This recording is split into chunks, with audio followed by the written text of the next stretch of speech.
Assalamualaikum warahmatullahi wabarakatuh.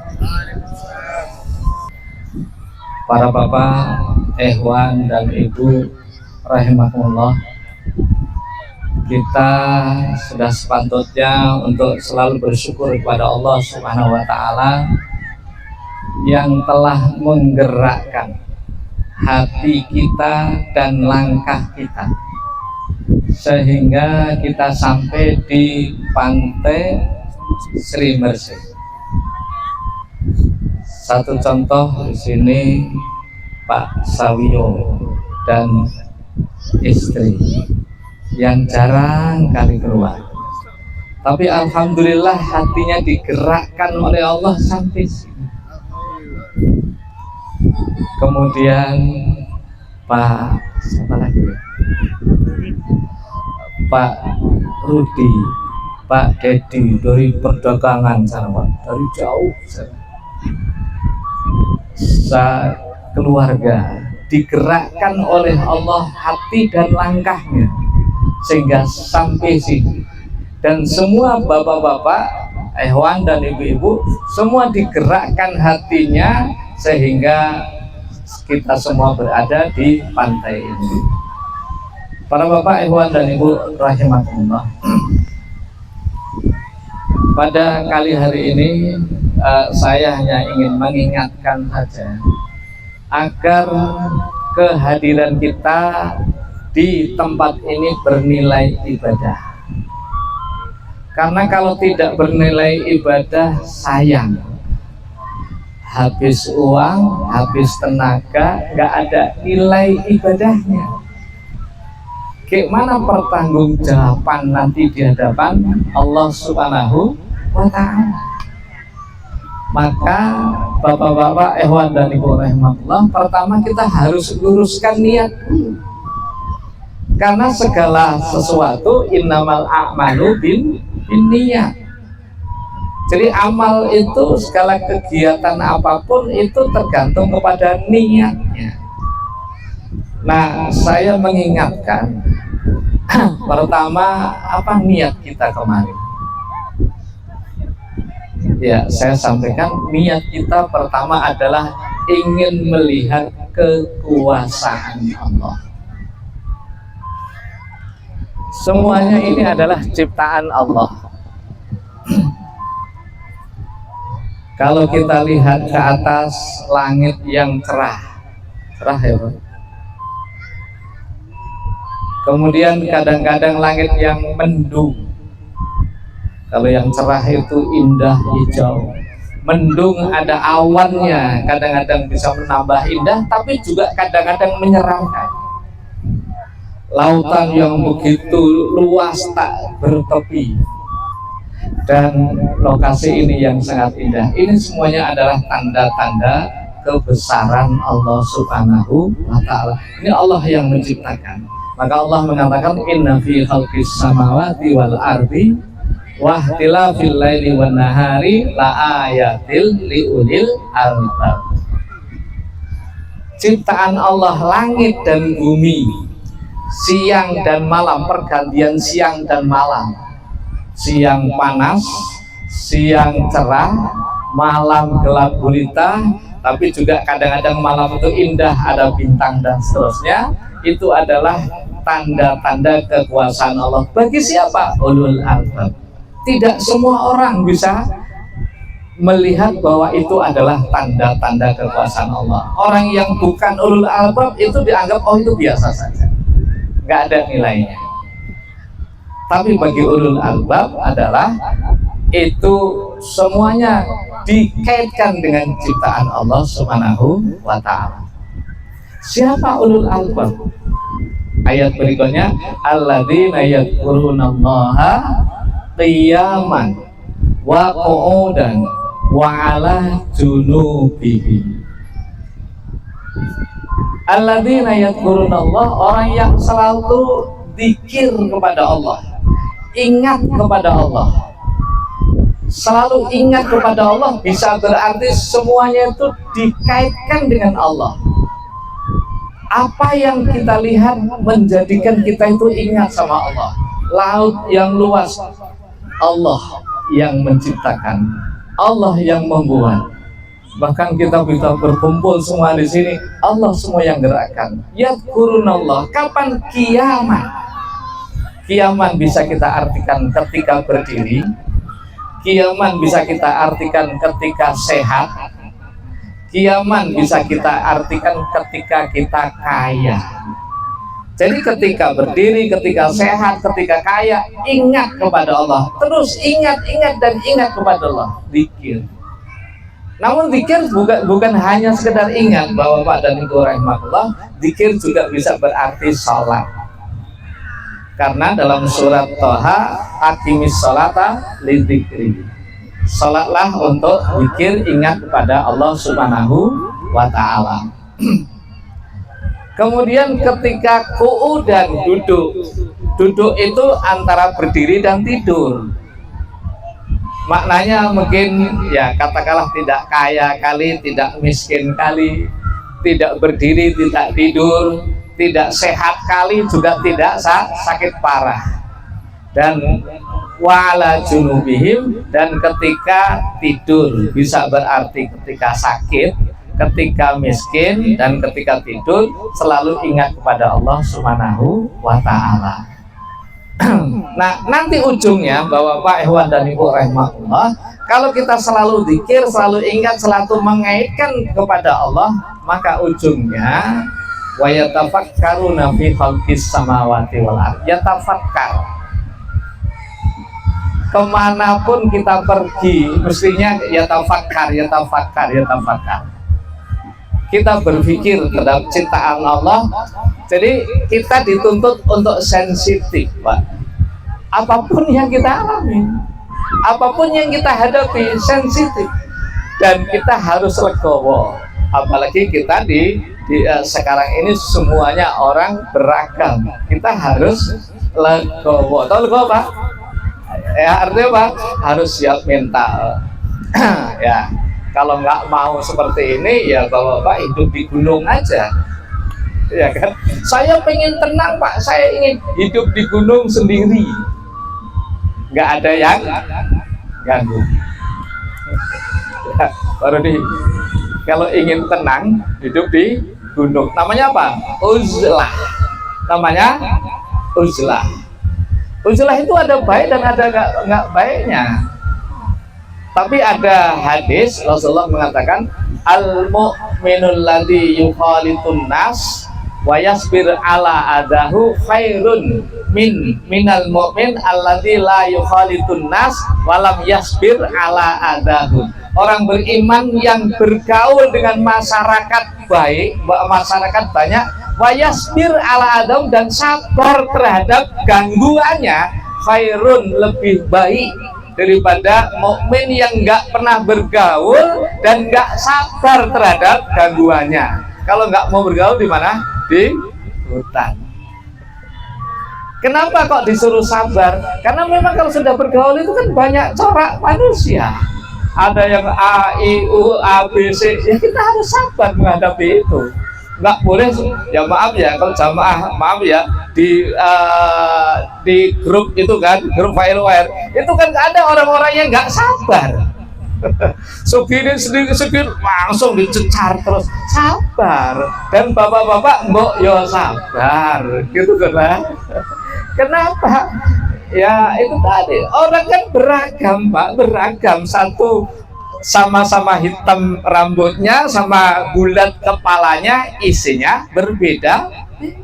Disitulah kita bergaul dan kita sabar, itu jauh lebih baik Pak. Baik Bapak-bapak, ikhwan dan ibu rahimahullah. Kemudian ayat itu Rabbana, itu kesimpulan terakhir orang yang selalu zikir dan berpikir, zikir Pak. Bapak ikhwan dan ibu rahimahullah, apa sih zikir, pikir? Zikir itu bisa di sini Pak, dalam hati. Pikir itu di sini. Itu harus kompak. Zikir dan pikir. Jangan pikirnya, kalau ayat itu zikir duluan Pak. Jangan pikirnya. Pikir itu apa? Identik dengan ilmu Pak. akal, cerdas, pinter, dan semuanya bisa lah. Itu kalau tidak disertai dengan zikir dalam hati itu bahaya, Pak. Bisa semua orang salah. Mungkin dia pinter kali, pinter ceramah, pinter ini semuanya, tapi kalau tidak dikendalikan dengan zikir kepada Allah, hatinya tidak dikendalikan, itu bisa bahaya. Maka zikir itulah sebagai kendali. Maka akhirnya kesimpulannya, Rabbana ma khalaqta hadza batila subhanaka faqina adzabannar. Ya Allah, tidak ada sesuatu yang sia-sia. Semua yang ada itu enggak ada yang sia-sia, Pak. Nyamuk yang kayaknya menurut kita enggak ada apa sih manfaat nyamuk, itu cuma ganggu kita aja, itu enggak sia-sia, Pak. Kenapa enggak sia-sia? Buktinya dengan ada nyamuk berdiri pabrik obat nyamuk, berdiri obat nyamuk, banyak pekerja yang kerja di situ, itu gara-gara nyamuk, banyak yang berpenghasilan dan seterusnya.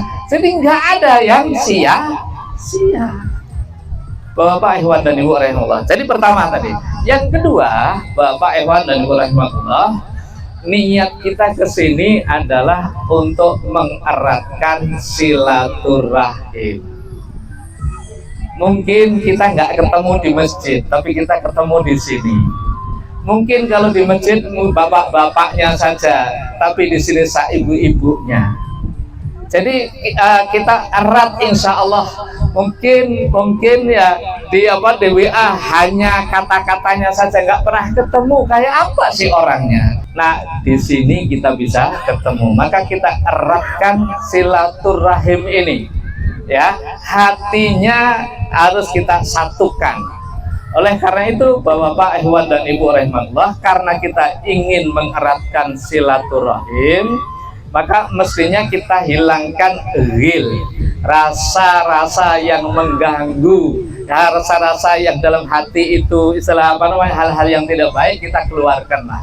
Anggap aja lah kita seperti penduduk surga. Penduduk surga itu nggak ada yang dendam. Penduduk surga itu nggak ada yang ghil.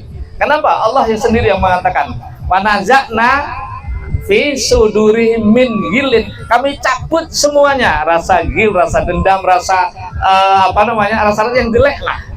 Jadi semuanya itu baik semuanya. Maka termasuk kalau kita ingin mengeratkan silaturahim, itu tadi kalau ada yang lomba, ibu-ibu misalnya, atau anak-anak bapak tadi, ada yang anak saya seharusnya menang kok dikalahkan.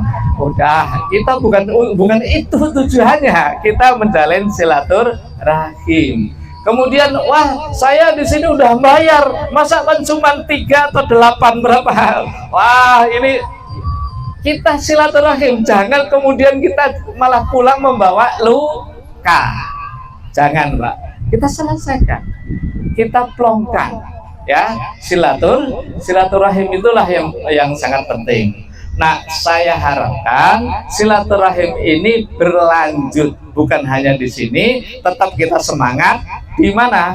Di majelis taklim, insya Allah. Dan yang ketiga, yang terakhir, Bapak-bapak, Ikhwan dan Ibu rahimahullah, sebenarnya kalau seperti ini kita kalau kita melihat sejarah Rasul, ini kan kita safar namanya, Pak. Safar ya. Safar itu biasanya Rasulullah itu menunjuk seorang amil, seorang pimpinan.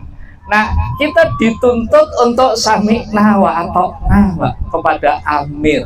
Apapun keputusan amir, siap. Amir mengatakan semua sholat di sini, sholat di sini. Semua sholat di masjid, sholat di masjid. Maaf ya, ini umpama. Maaf, jangan nyalain. Amir nggak bilang jangan, itu malah nanti nggak silaturahim lagi. Tapi ini sebagai pembelajaran. Amir juga harus tegas. Anggota nanti begini begitu dan lain sebagainya. Biasa Rasulullah itu kalau memberangkatkan pasukan sebelum berangkat itu diwasiati dulu. Bahkan sampai-sampai kamu jangan sholat asar kecuali sampai di daerah Bani Quraidah. Nah, itu wajib lagi, Pak. memang ada yang berbeda. Ada yang memaknai hadis Nabi atau ucapan Nabi itu ya apa kira-kira Pak? Jangan sholat asar. Padahal kalau sampai sana itu waktu asar sudah lewat, ya kan? Nah, gimana caranya? Ada sahabat yang di tengah jalan sholat asar, sudah menyelisih Nabi. Kenapa? Loh, sholat asar kan nggak boleh dijamak. Saya sholat duluan. Tapi ada yang pegang kata Nabi, walaupun lewat, yang penting Nabi bilang jangan sholat asar kecuali di Bani Quraidah. Sebenarnya Pak, itu instruksinya segera cepat perginya, asar sudah sampai sana. Itu loh Pak, sebetulnya intinya itu mestinya begitu. Tapi nggak apa-apa, ya ternyata setelah lapor kepada Nabi, Rasulullah nggak nyalain. Yang sholat di jalan juga benar. Karena apa? Karena nggak mau sholat ketinggalan sholat asar.